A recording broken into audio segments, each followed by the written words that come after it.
你能想象吗？身家上亿的富二代却天天挤公交，吃着几块钱的沙县小吃。这不是网络段子，而是当下中国最真实的缩影。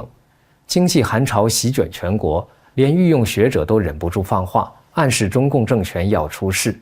这股冷风吹进红墙深处，一场关乎权力走向与全民命运的大戏正悄悄拉开序幕。大家好，这里是大师局要闻透视，我是袁成。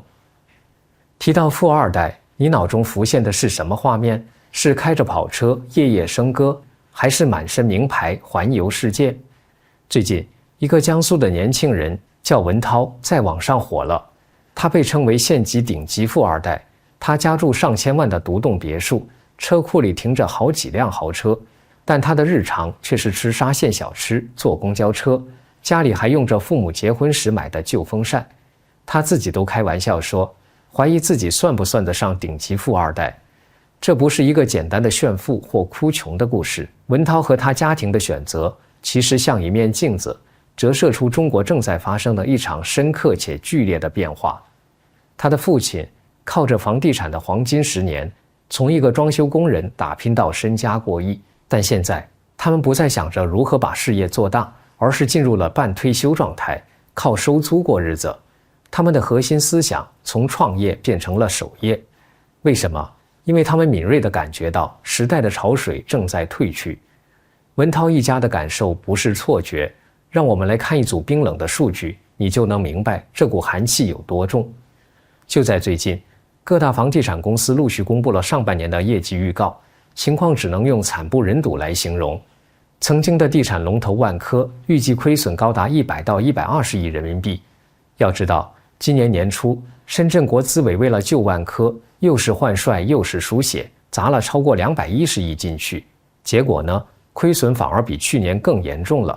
这说明什么？说明这已经不是一两家企业的经营问题，而是整个行业的系统性崩溃。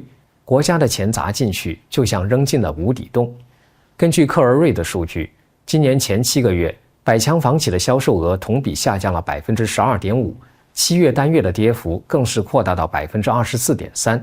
新房卖不动，二手房市场更惨，已经进入了将死状态，失去了流动性。什么叫失去流动性？就是你的房子挂在那里，降价也没人买，彻底变成了不动产。这对普通中国家庭意味着什么？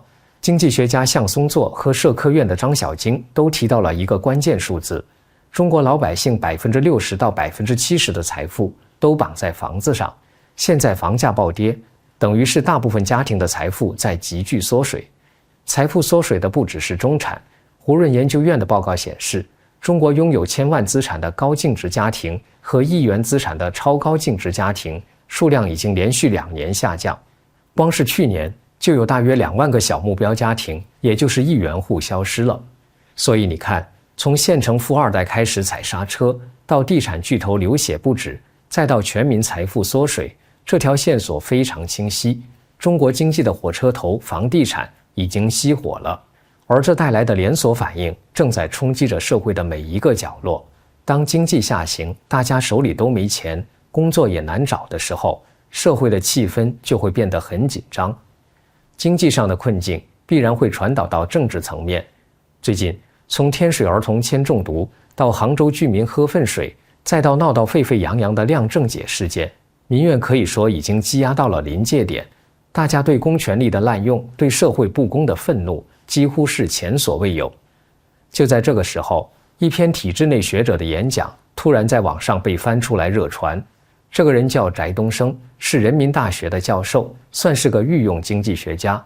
他的话可以说是相当大胆，也相当能说明问题。翟东升说了什么呢？他借古喻今，说历史上能把一个王朝掀翻的，从来不是最穷的、饿得走不动路的人，而是谁呢？是那些准精英，那些读了书，本以为自己能进入上层社会，结果却被一脚踹到底层的人。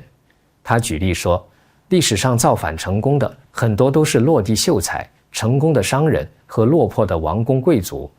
他说完古代，马上话锋一转，就说到了现在。他说，现在中国受过大学教育的年轻人越来越多，今年就有1000多万毕业生。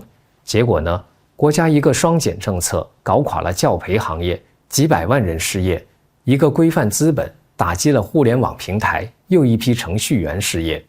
翟东升虽然没点名，但听得懂的人都明白，他这是在批评谁的政策。这些政策恰恰打击的就是他口中那些最危险的准精英群体。他还提到成功的商人和落魄的王公贵族，这很难不让人联想到马云、任志强这些被打压的企业家，以及刘源、刘亚洲这些被边缘化甚至整肃的红二代。他最后的结论是什么呢？现在社会贫富分化严重，民粹主义高涨，政策制定出了合成谬误，就是每个部门单独看都好像有道理，但结合在一起就是灾难性的错误。他给党国开出的药方是赶紧给年轻人发钱，维护稳定，给党妈续命。当然，发钱的建议被网友嘲讽是痴人说梦，说发钱不如发枪，但这不重要，重要的是为什么一个体制内的学者敢在今天说出这样的话，而且这篇旧文为什么会在现在这个时间点被翻出来热炒？这背后只有一个解释，最高层的权力可能真的不稳了。这些体制内的学者政治嗅觉最灵敏，他们敢于进行这种隐晦的批评，本身就是一个强烈的信号。这也间接证实了围绕着习近平的权力，一场激烈的博弈正在进行。所有这些经济的困境和社会的暗流，最终都指向了一场延迟已久的政治大戏——中共20届四中全会。按照惯例，四中全会应该在去年秋天就开了，结果一拖再拖，直到今年7月底才宣布要在10月份开，而且只给了一个模糊的时间段，没有确定具体日期。这在中共的政治语境里极不寻常，这表明高层内部有太多事情摆不平，分歧大到连会都开不起来。官方说，这次会议的主要议题是研究“1055”计划的建议，这听起来很常规，但魔鬼藏在细节中。这个规划将决定中国未来5年的发展方向，是继续走习近平强调的公有制为主体、民进国退的路线，还是会重新回到以胡温时代为代表的改革开放路线。这将是2条路线的正面对决。这场会议实际上就是反习派和挺习派的摊牌。在过去的10年里，习近平通过反腐几乎清洗了所有其他派系的人马，安插了大量自己的亲信。但现在面对内外交困的烂摊子，特别是经济的崩溃，让那些党内元老们找到了反击的机会。据说他们得到了军中实力派人物，比如张又侠的支持。那么这次四中全会可能会出现什么样的结果呢？台湾宜兰的工商策进会总干事李守正撰文指出，有4种可能性。第一种可能，一切照旧，习近平成功压制了所有反对声音，元老派失去了军队的支持，最后什么事也没发生，会议顺利通过习的路线。这意味着中国将继续在目前的轨道上走下去。第二种可能，习近平部分让步，斗争非常激烈，但没有一方能完胜。作为妥协，习近平可能会交出军委主席的职位，但保留总书记和国家主席。这是一种体面下台的过渡方案，把权力斗争延续到明年。第三种可能，习近平被逼体面下台，反习派占据上风，迫使习近平交出所有核心权力，只保留一个国家主席的虚职，同时增补新的政治局常委，恢复所谓的集体领导。最近盛传的由李强接任总书记，就属于这种安排。第四种可能，习近平顽抗到底，拒不妥协，反习派可能会动用非常手段，比如通过公安部特勤局对他进行控制，直接剥夺他所有职务。这4种剧本从波澜不惊到惊心动魄，哪一种可能性最大？作者认为，党内权力博弈虽不免刀光剑影，但仍属情节可控。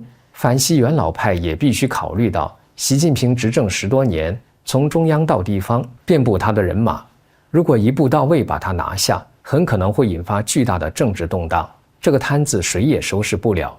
因此，一个务实的过渡性的妥协安排，比如让一个各方都能接受的人物来接班，让习近平体面地退居2线，似乎是目前最合理的结果。这既能改变目前的政策方向，又能保证共产党政权的稳定。当然，在结果出来之前，一切都还是未知数。但我们可以确定的是，从那个节俭的县城富二代，到焦头烂额的地产商，再到忧心忡忡的体制内学者，他们的故事和声音都汇成了一股巨大的压力，正在冲击着中南海的红墙。今年的10月注定不会平静。好了，今天就聊到这里。对于中国的未来，你怎么看？你认为中共4中全会最可能出现哪种结果？欢迎在评论区留下您的看法。这里是大时局要闻透视，感谢您的陪伴与思考，请订阅、分享并打开小铃铛，和我们一起在动荡中坚守真相，在黑暗中点燃希望。